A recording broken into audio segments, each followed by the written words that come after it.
Neste quinto módulo, o último módulo da série, nós vamos aprender sobre 3 acessórios para uma boa aula, uma aula ISO 9001. Quando a gente fala acessório, a gente está falando de alguma coisa opcional. Seu carro pode ter trio elétrico e ar-condicionado e pode não ter. Se não tiver, continua sendo o carro e levando você para diferentes lugares. Porém, se tiver o trio elétrico e ar-condicionado, a qualidade dele será melhor, né? Será um melhor carro. Muito bem. Aqui nós vamos ver 3 acessórios para a aula ISO 9001.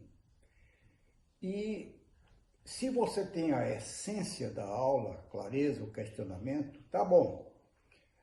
Os acessórios vão melhorar ainda. Eu estou falando com base em pesquisas que foram realizadas desde a década de 80 até a década passada, que dão conta de que esses acessórios acrescentam a aprendizagem. Eles não fazem mudar o eixo de rotação da Terra, não é nada extraordinário, mas há um incremento. Então, se há um incremento, é importante que nós os conheçamos e possamos pô-los em prática. São 3, como eu indico no plano: a comunicação de objetivos, o mapa conceitual e meios audiovisuais. Eu vou me deter então em cada um deles. O mais simples de todos é a comunicação de objetivos, porque tudo que você tem a fazer é se reportar aos objetivos que você estabeleceu para a sua aula. Lá no módulo 2, você aprendeu que objetivos são aqueles enunciados de sua expectativa de aprendizagem. Então, você informa a sua classe falando, e ainda melhor, se falando e escrevendo, que expectativas são essas. Isso aí é que é comunicação de objetivo. Você se lembra que no módulo 3, sobre clareza, eu fiz isso porque quando eu lhes apresentei a aula, eu me reportei ao plano e aos 4 objetivos que lá estão. E eu falei sobre eles e expliquei ainda mais. É isso que você tem de fazer. E como disse, isso é um aumento, representa um aumento na aprendizagem. O segundo dos acessórios é o mapa conceitual. Eu defino o mapa conceitual como um gráfico bidimensional, no qual se apresentam conceitos em ordem hierárquica. Veja bem, é um desenho e nele você representa conceito ou conceitos hierarquizados. Há um senso de hierarquia no mapa conceitual. Veja que eu fiz uso desse recurso também nesse mesmo módulo sobre clareza. Você deve se recordar da aula, e houve um momento em que eu escrevi clareza, esse era o conceito central, e os desdobramentos que eram explicação e exemplificação. Pois bem, aqui você tem um mapa conceitual. Escrevi errado. Vou consertar. Exemplificação. Aqui está o mapa conceitual. Você veja que o conceito central está aqui. Eu escrevi todas as letras maiúsculas, que é o conceito central. E os 2 conceitos de segunda ordem, os 2 começando a primeira letra maiúscula e as demais minúsculas. Se houvesse um conceito de terceira ordem, eu escreveria todas as letras minúsculas. E com isso, eu estou mostrando a hierarquia dos conceitos. O mapa conceitual trabalha muito com isso. Veja você naquilo que você vai ministrar de aula, quais os conceitos primários, conceito mestre, e os conceitos que são derivativos dele, e você organiza isso no mapa conceitual, e aí o uso. Os pesquisadores têm dado conta de que o melhor resultado do uso do mapa conceitual é quando você, no fim da aula, você faz como uma recapitulação daquilo que você apresentou usando o mapa conceitual. Eu, porém, na minha prática, prefiro usar o mapa conceitual à medida que vou dando a instrução. Agora você tem a liberdade para escolher qual a forma lhe é mais compatível, com que você se sente mais à vontade e com que os seus alunos também se dão melhor. Mapa conceitual, portanto. O último dos recursos, dos acessórios, é o meio audiovisual.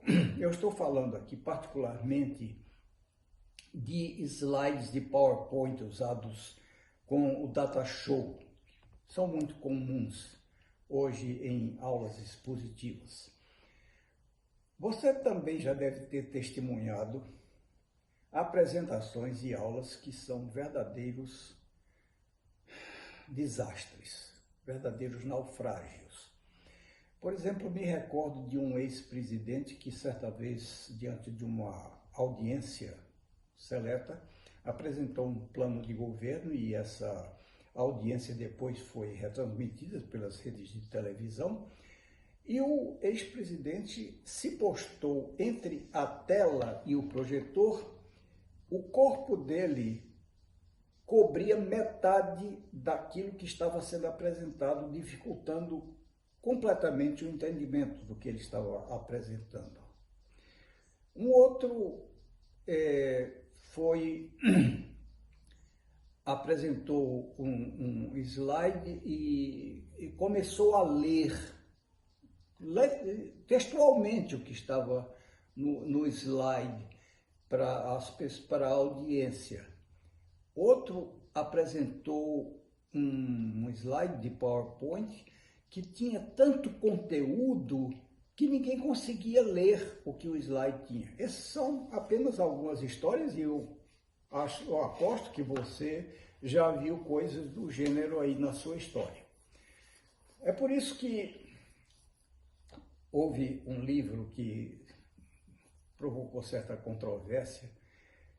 O título dele era Líderes de Verdade Não Usam PowerPoint, de Witt e Felberman. Veja, eles colocaram o título já para chocar. Líderes de verdade não usam PowerPoint. O que eles queriam mostrar é que você não pode se deixar dominar pelo meio. O meio é a sela sobre a qual você cavalga. Não é o contrário. O Data Show não é o cavaleiro e você a cavalgadura. Então, lembre que você está no comando. Uma outra citação do economista Cláudio Moura Castro, também controversial. Jesus Cristo não usava PowerPoint, por isso teve discípulos. Então, é uma coisa que às vezes parece controversial. Porém, o PowerPoint, o Data Show, podem ser úteis a você. Eu vou me recorrer aqui a um livro do Tufte a respeito do uso do PowerPoint e do Data Show, desde a confecção até o seu emprego. Tufte tem uma regra denominada 666. Não estou falando aqui do número da besta do Apocalipse, é outra coisa. 666. O primeiro 6 implica dizer que em sua aula, em sua apresentação, fique aí entre 5 e 6 slides de PowerPoint. Não mais do que isso. Você já deve ter visto aulas e apresentações com 18, 20 ou mais. Ninguém consegue lidar com esse tanto de informação. Por isso que a regra de Tufte estabelece 5, 6 slides por apresentação é o suficiente. O segundo 6 é que em cada slide você deve ter cerca de 6, não mais do que 6 subdivisões, certo? Não mais do que 6, porque mais do que 6 você vai encher a tela e aí começa o problema da visibilidade, da capacidade de a sua audiência ler. Então, segundo 6 do 666. O terceiro 6 é que cada sentença da subdivisão deve ter não mais do que 6 palavras. Então, muita concisão. São comunicações concisas, que a pessoa bate o olho, deve ser capaz de ler e entender. Então, 6, 6, 6. 6 slides, cada slide com 6 subdivisões, cada subdivisão 6 palavras. Muito bem, já estou chegando ao fim. 2 recomendações que lhe faço adicionalmente àquelas de Tufte.